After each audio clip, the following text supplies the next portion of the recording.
Hello and welcome to EE333. I'm your instructor, Gregory Myers. In this video, we're going to take a further look at our user panel that we constructed in an earlier video. And specifically, we're going to focus in on the state and status combo boxes. Now, if you will remember that essentially what we're doing is we're building a user panel that we can then reuse in other forms.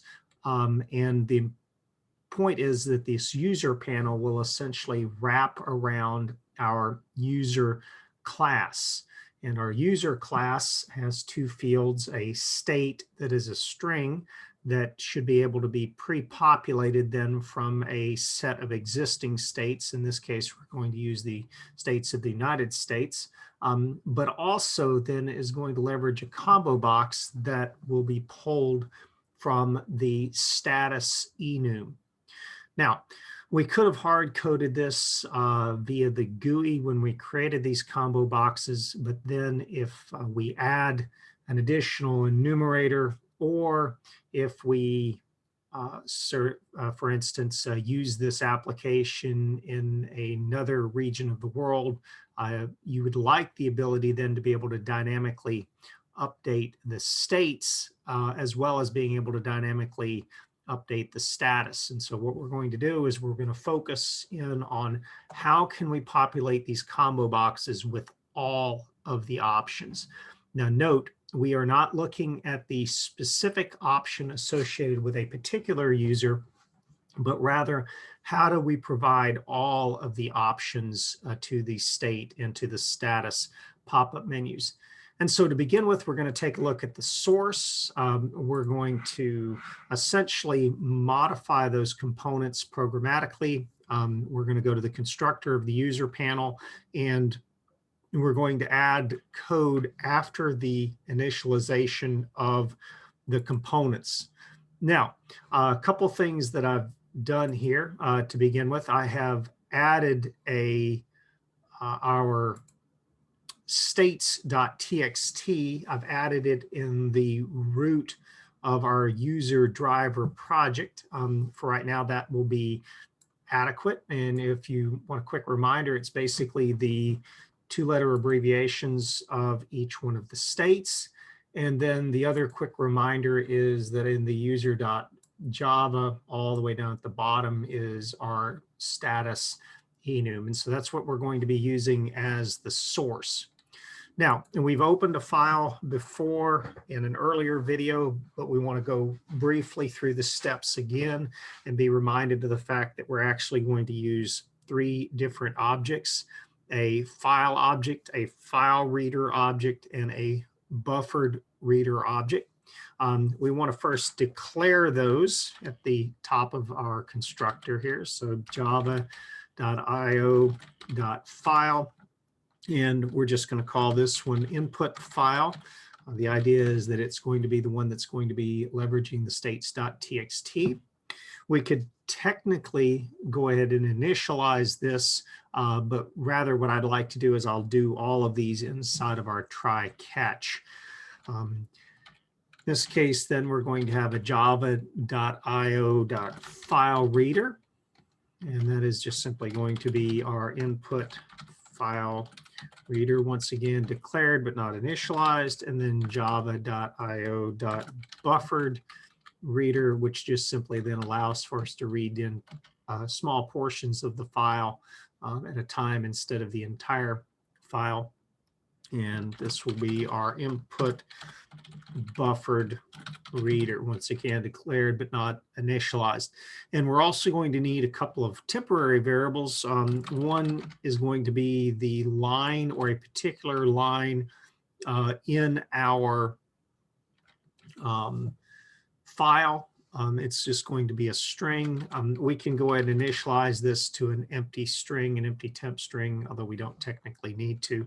But then what we want to do is we want to jump into updating our GUI and how we're going to go about doing that. So the first step that I always encourage you to do if you're going to do this programmatically, is to go ahead and remove all of the existing items in the combo box unless there's some reason that you want to append to them. And so typically the first line of a process like this is going to simply be to look at the combo box, in this case our JCombo state, and we want to simply remove all items. And what this does then is this simply then eliminates all of the items that are in the model. Note, we could have done this also in the GUI, but then we would have essentially hard-coded all the states. But instead what we want to do is we want to go ahead and assume that there is some contents in the combo box and just go ahead and clear it out. And at that point, then we just jump into our try catch that we used earlier whenever we were doing file IO. And specifically what we want to do is we want to catch a java.lang.exception.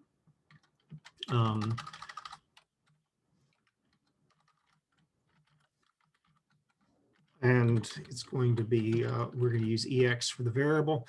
And then in this catch right now, just so that we can capture whatever the text is, we're going to do a system.out.println, and we're simply going to print out the toString of the exception.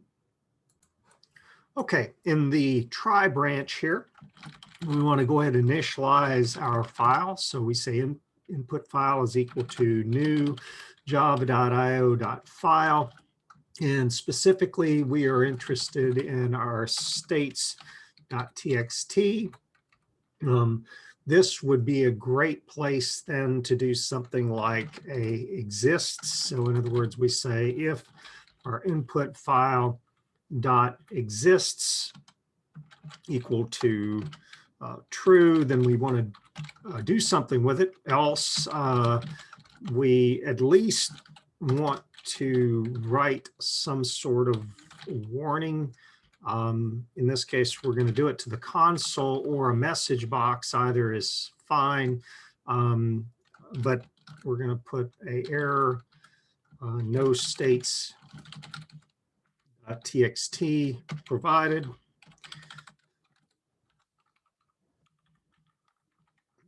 And then arguably you can also then throw a new java.lang.exception. And in this case, what we could do is we could provide it the same error. You could also throw a file not found exception, however you want to go about doing it. There's a couple of options that you could pursue. I'm going to go ahead and comment this particular line out for right now. We're just going to go ahead and essentially capture or swallow the exception. But this is how you would go about doing that if you were wanting to throw an exception. The second thing that we would want to do then, once we have identified that the file does exist, we want to go ahead and use our input file reader or initialize our input file reader to a new java.io.input file reader. And there we go. And we want to specify that input file that we have initialized in our previous step. And then the third step, of course, is then to take that input buffered reader and initialize it to a new java.io.buffered reader. And we want to use for it the input file reader.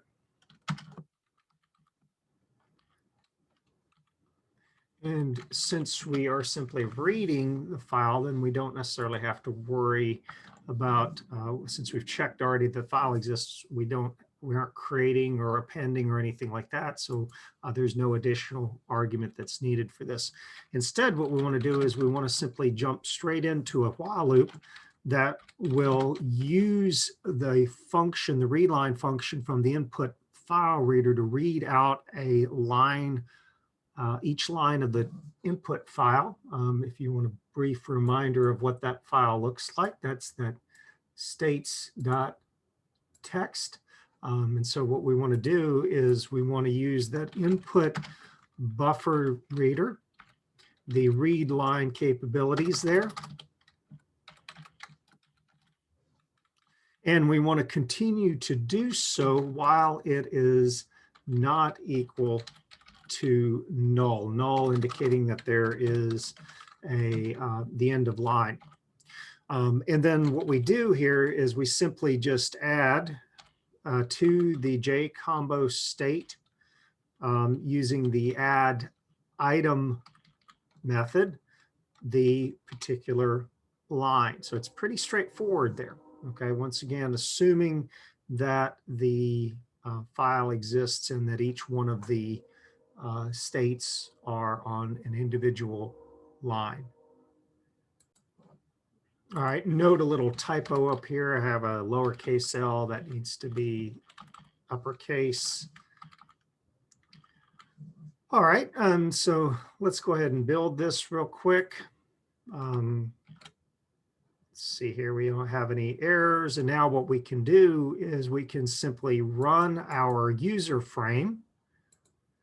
And you should see now that the states are pre-populated. All right, if you have not gotten to this step yet, I would suggest that you review the earlier part of this video before you move on. All right, assuming then that you've got the states populated in the states combo box, what we want to do now is we want to take a look at the status combo box. And first thing here, we also just want to get into the habit of just removing all items.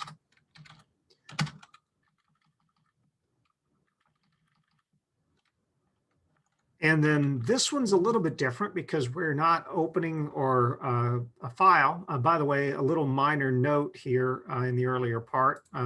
As always, if you open a file, you want to go ahead and remember to close it. It's good to do that early in the process so that you don't forget that. Also, you want to make sure to leave the file open for as little time as possible, so that there's no issues then as your application scales. But now under the JCombo status, then what we want to do is after we've removed all of the items, we want to use essentially a for each enumeration on our user enum. Okay, so what we want to do is we want to loop through each one of the enums, each one of our status enums.